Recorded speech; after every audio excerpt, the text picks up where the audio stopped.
What's going on, my fellow A-Plusers? Welcome back once again to a brand new episode. It is I, your host, Adam Perez, back with another Black Lightning review as we're about to get into Season 4, Episode number 5. I believe it's titled The Book of Ruin, Chapter 1, Picking Up the Pieces, if I'm not mistaken.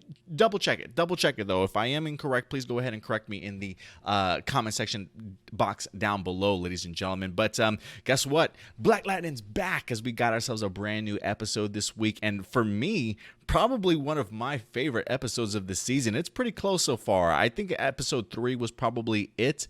This might be second, or if not my first episode, first favorite episode of this season, man. Because you want to talk about the twist and the swerve that we wind up getting at the end of this episode, along with really just this episode's intense focus on the matter at hand, and that is in fact Jennifer. There was just something very small and focused and intimate about this episode that really dug into the feelings of a lot of our characters that I absolutely love just seeing them kind of go into their emotional bag here in this week's episode. But to start off, I mean, did anybody see this coming? Did anybody see this coming when it came to Jennifer technically being recast? Immediately, I kid you not, immediately when I saw this, my mind went straight to Batwoman, because it's one of those things where going into this season of Black Lightning, we knew that China McCain was leaving the show as Jennifer. She was departing. She even mentioned in one of her IG interviews or things like that she wasn't going to be around for most of the season. We weren't going to see her very much. So I was just very much under the impression that, well, somehow they're going to write Jennifer off, right? Either kill her off or something's going to happen and Jennifer's, going to maybe leave the family or whatever the case may be. She's no longer going to be around. We'll eventually see them say goodbye to her or whatever the case may be. Talk about just pulling a swerve and me not seeing this coming at all. The idea that Salim Akil, the showrunner, managed to utilize a great storyline plot that they kind of created this season to manage to change the appearance of Jennifer, still giving us Jennifer without giving us a China McCain. And I honestly thought it was just a brilliant execution. Instead of the idea of like Jennifer just going off and then somebody else coming in to be the new Lightning, very similar to how they did with Batwoman and making a whole storyline out of it, instead of just literally coming in and recasting this character, it's an interesting way to tackle the same issue by two completely different showrunners. I find that so fascinating, to be honest with you. Granted, some things will probably be a little bit more, a little easier to do, a little bit more unique, right? Like Jennifer is definitely not the main lead of the show, but she's got a pretty significant part, right? I mean, you kind of got the idea that they were going to push Jennifer to the moon, if you will, right? The idea of a brand new superhero in Lightning. She's becoming her own character, if you will. So there definitely was a lot of focus on Jennifer, but just not the main lead of the show like Ruby Rose certainly was as Kate Kane. So fascinating stuff. Same dilemma, same issue, but Salim Akil just murdered this swerve, and I can't believe it. I honestly can't believe it. It's so funny because even when they talked a little bit about the Painkiller spin-off series, there was an article I read from Salim Akil that said Thunder and Lightning would possibly be in the series for Painkiller. I'm thinking to myself, Lightning, but I'm pretty sure China McCain said she's not coming back to do this show at all. So I guess there is still a way to have a Thunder and a Lightning around. And I'm thrilled. I'm honestly thrilled that this is the way that they decided to go ahead and execute it by allowing Jennifer's body to be able to burst into molecular energy or whatever the case may be, but then reform and reshape itself back into Jennifer's DNA for the most part, but this time a completely different appearance. And I absolutely loved it, right? Because there was so much mystery in this episode about how is she going to turn out? Is she even going to be alive for the most part, right? I don't even think they even considered the idea that she would be different. But I love the connection that Jefferson immediately has to his daughter, the power set and things like that. That even he, once that moment hits, and he too himself can honestly feel Jennifer changing and no longer necessarily being the same person. And when I go back and I watch the episode, there's sense that when Jefferson, we see Jefferson doing a heroic thing by drawing in his daughter's energy so he can take her back down to earth and try and put her back together, if you will. When Jefferson starts falling, there looks like he might have left a couple of pieces of energy still out there. So who knows if those are like the actual remnants of Jennifer and her actual appearance that he wind up leaving up in the ionosphere. And a special shout out does go out to the amazing special effects unit this week. I thought the shot of seeing Jefferson in the ionosphere with the camera angles moving to see the globe and stuff, to see what Jefferson was actually watching. I thought that was actually pretty impressive to see them do that here for a Black Lightning television show, just seeing the budget maybe moved up just a little bit more.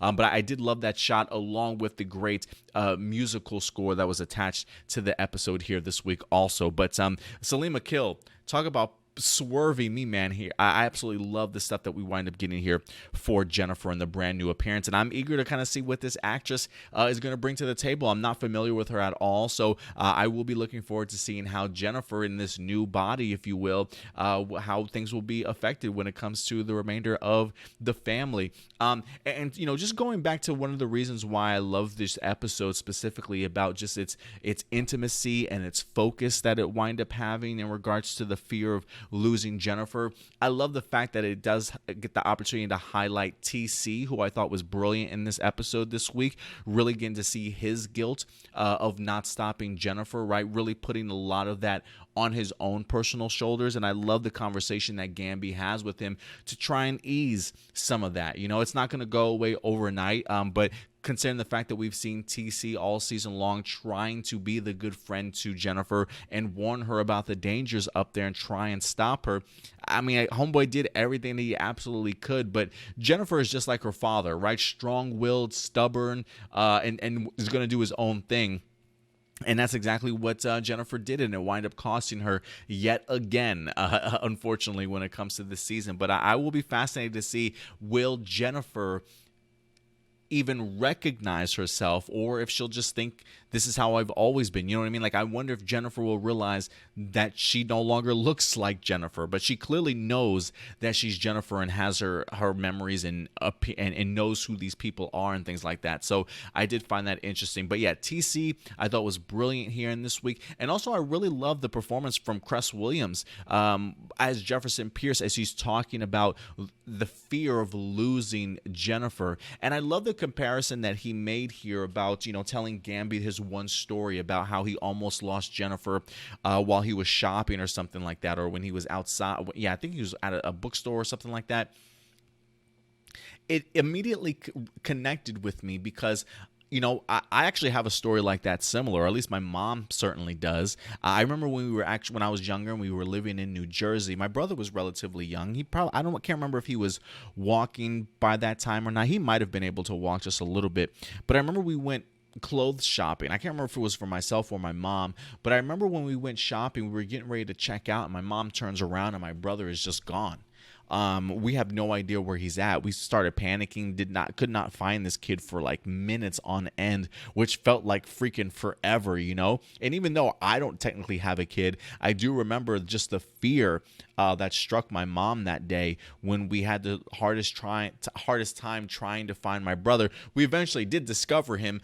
He was sleeping in the middle of like one of those circular clothing racks, right? So the shirts or the pants were hanging on their hangers, but pretty low to the ground. And my brother literally crawled into the middle of it and like curled up and went to sleep in the middle of those things. And we wind up having to have the manager help us find him and everything like that. It was crazy. Terrified the hell out of my mom, right? But I love the fact that Jefferson brings that up as his story to say that was one of the times that he feared losing his daughter. And this is the only second time in his life that he's had that feeling, but that's what it reminded him of. And I can I can feel his pain there. I can feel his pain. I just thought it was just a really emotional moment and great moment by Cress Williams, honestly. And again, Gamby coming through with being the support system of a lot of these characters this week. I thought it was brilliant, the talk that he wind up having with them, and I love the talk of the convincing Gamby letting him know that, I don't blame all this on you like Lynn certainly does. And for me, that's another topic I want to go ahead and bring up, was just the incredible tension and the back and forth once again by Jefferson and Lynn. The blame just continuing to be thrown back and forth with one another, right? Lynn blaming Jefferson for not being there for his daughters, for grieving for an entire year, not being aware of, what it means to be sort of absent from your family or from Freeland, if you will, putting a lot of that blame on him. You've got Jefferson on the other hand kind of blaming her for the ionosphere stuff, right? The idea that nobody told Jefferson about this the entire time sort of thing. So I love the fact that it's just a constant back and forth. And even though we thought that they might have figured things out in last week's episode, I don't think we could certainly expect them to patch things up just sort of overnight, but especially after the fact that you literally just made up and then you come to find out that your daughter could possibly be dead. And I wasn't sure how they were going to present that, honestly, going into this week. I wasn't sure if we would get TC actually telling them, but we sort of just dive right into the idea of them knowing and them panicking and trying to figure out how to save their daughter sort of thing. So I love the fact that we immediately rush into a very emotional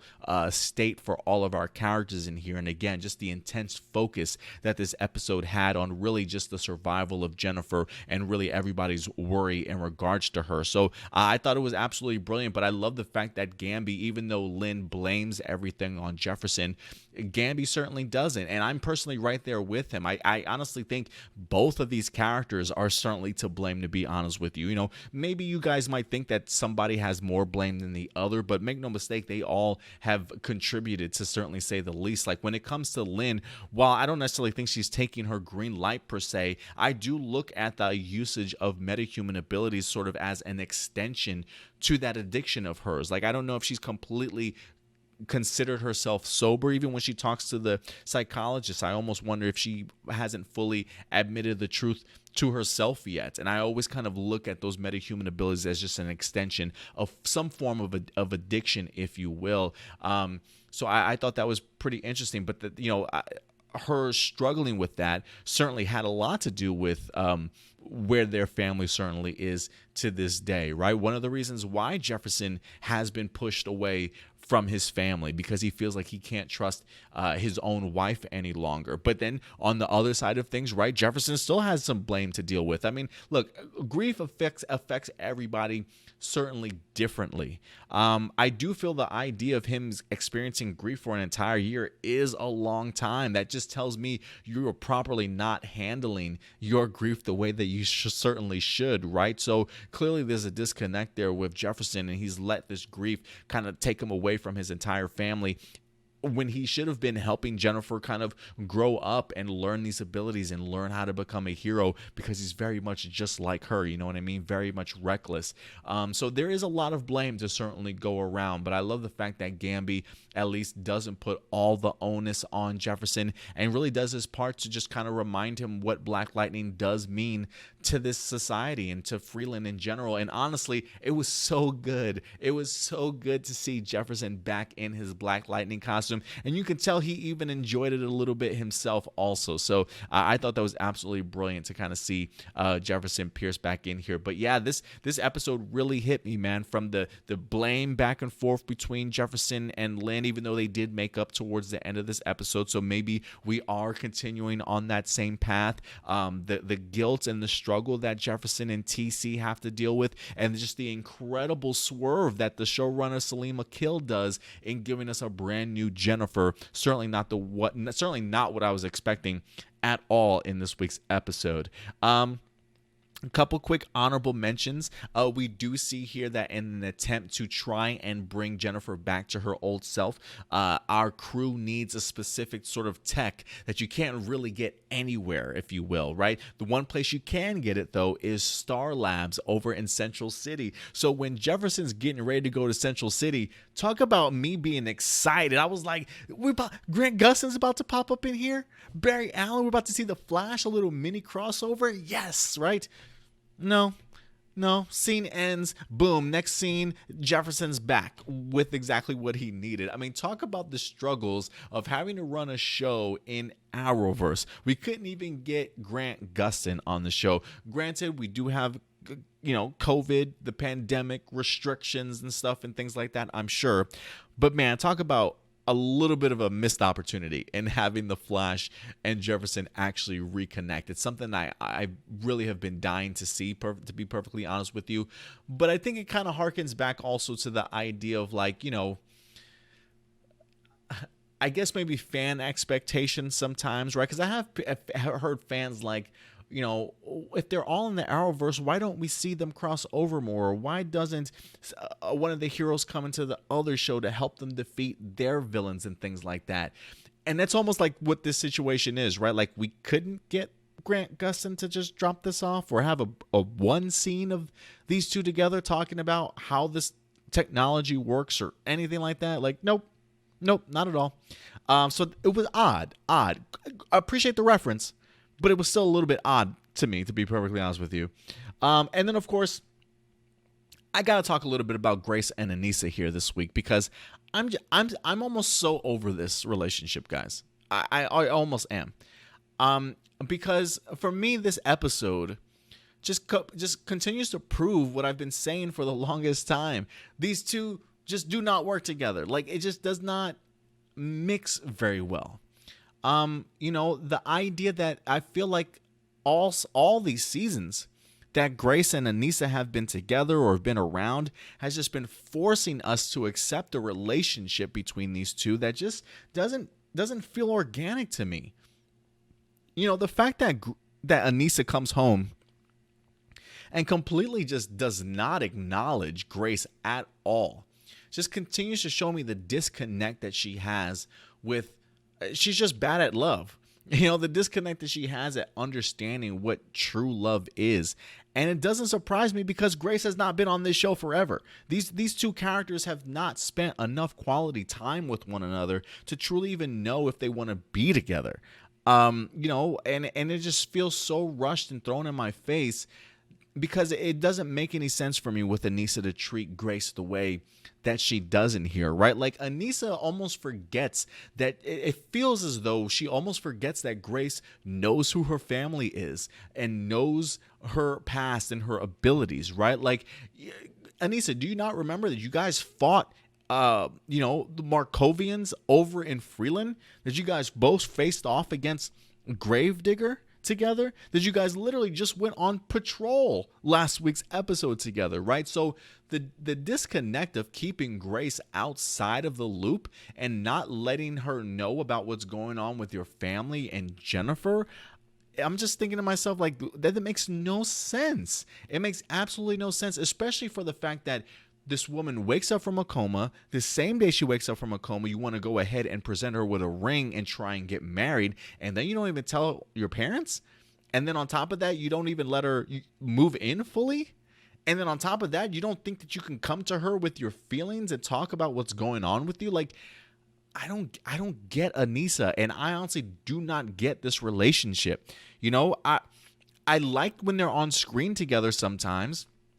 I feel like there are a couple of scenes throughout this season and last season where it grew on me a little bit. I really enjoyed seeing Chantel Tweed. Like, I enjoy her as an actress and on this show, but man, I tell you, sometimes the writing feels like it's forcing me to get on board with this relationship, that I just don't emotionally even feel the connection that those two have with one another. Sometimes it feels awkward.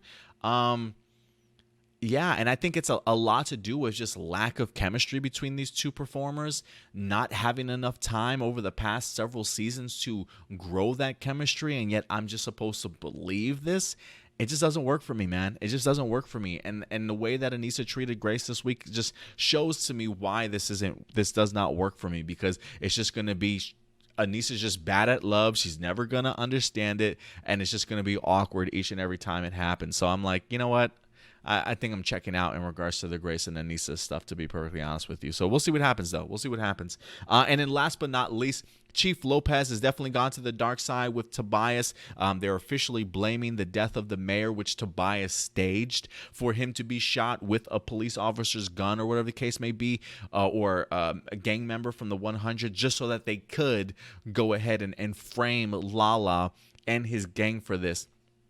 And has really just kind of made a huge mess and sort of a little bit of a gang war within Freeland. I think it's Lala's gang, Lady Eves, and then the other girl, if I'm not mistaken, who wind up setting Lala up here in this week's episode. So we definitely see the path that Chief Lopez is certainly on at this particular point in time. Oh, and quick honorable mention, just talking about Lala, when he gets ambushed by the cops at the end of this episode, I love how his main guy, the big guy, I love how he's trying to run away from the cops, and he falls over and he's breathing heavy, and he's just like, I can't breathe. He's trying to do the whole George Floyd thing. And I love that the police officer comes over and is like, bro, I'm not even on you right now. It's like, you're breathing like that because you're fat and out of shape. He's like, don't disrespect that man like that by trying to play up the part like George Floyd, like a victim like George Floyd certainly was. So I just found that pretty interesting, and I'm glad that the officer there certainly addressed it, if you will, right? So, but look, guys, overall, these are just my A+ opinions. At the end of the day, though, I definitely want to go ahead and know yours. I thought Salim Akil just killed this episode this week. I thought the Swerve and Jennifer really did it for me, honestly, and just the great intimate moments and emotional moments we had with a lot of our characters here in this week's episode. But guys, at the end of the day, let me know your thoughts in the live chat or the comment section box below after this particular video airs. But other than that, guys, we certainly will be back next week with a brand new episode for you guys, as always. So if you want to go ahead and follow us on social media, you can do so right here at A+ Opinions. You can find us very actively on Twitter, as well as our Facebook page, and you can also check us out over on Instagram as well as Twitch for you gamers. And I will go ahead and put links in the description box below for you guys also. But until next time, guys, do me a big favor, take care of yourselves, take care of each other, and as always, keep it A+. Thanks. I'll talk to you guys later. Bye.